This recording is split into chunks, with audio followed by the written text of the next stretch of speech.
We have a 2008 Silverado with a lot of intermittent electrical issues. Let me show you what I found. So after scanning the vehicle, we're in the body control module right here.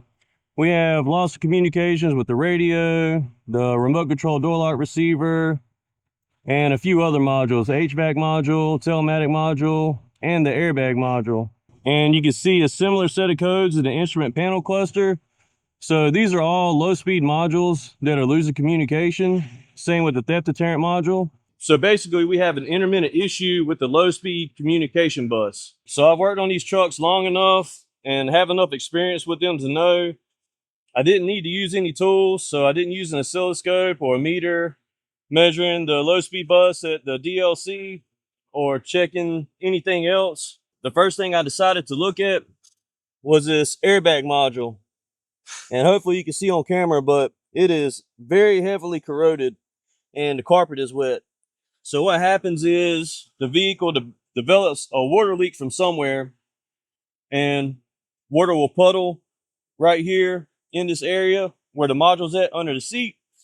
And because the carpet padding is right there on top of it, it just absorbs it and keeps it there. And over time, the housing of that module will start to corrode, and then eventually it makes itself into the internals of the module. And when it gets shorted out, it pulls down the low speed bus, which will pull down all of your low speed modules. So your HVAC module, your radio, your cluster. It can pull your body control module down, your theft deterrent module. Just pulls the whole network down. In case anybody is interested, this is a capture of a known good right here in blue, low speed can. And this is the low speed can from our vehicle that I'm working on today that has the issue with the SDM. So notice how the waveform looks a lot different. The high parts don't go up as high as they do on the known good one.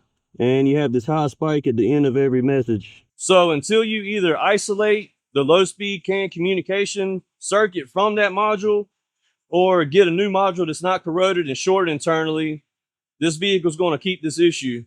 This issue also used to occur in the GMT 800 product line as well. So some of those vehicles, the airbag module was under the driver's seat, just like in this vehicle, and the same thing would happen. It would get a water leak, the module would corrode, and then it will pull the network down. If you're ever working on one of these vehicles and you're trying to diagnose the low speed bus being down, there are 2 splice packs for the low speed modules. So it comes off the DLC and it goes to 1 splice pack, which is right over here under the driver's side dash. But then it branches off to another splice pack under the passenger seat. And that's the one that actually contains the circuit for this airbag module.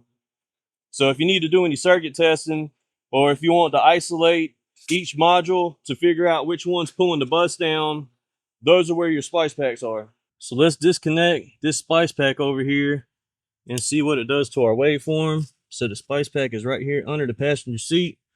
We'll disconnect that, and you can see without even zooming in the difference that it made in the waveform. So I've gone ahead and isolated the airbag module from the rest of that splice pack. So it is no longer connected to it at the moment for diagnostic purposes. I've got the splice pack connected back together, and you can see our low speed CAN network now looks like it should.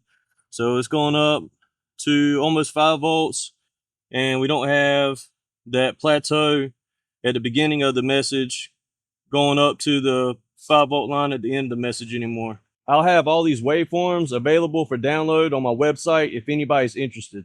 But that's it for this one. Y'all follow me for more.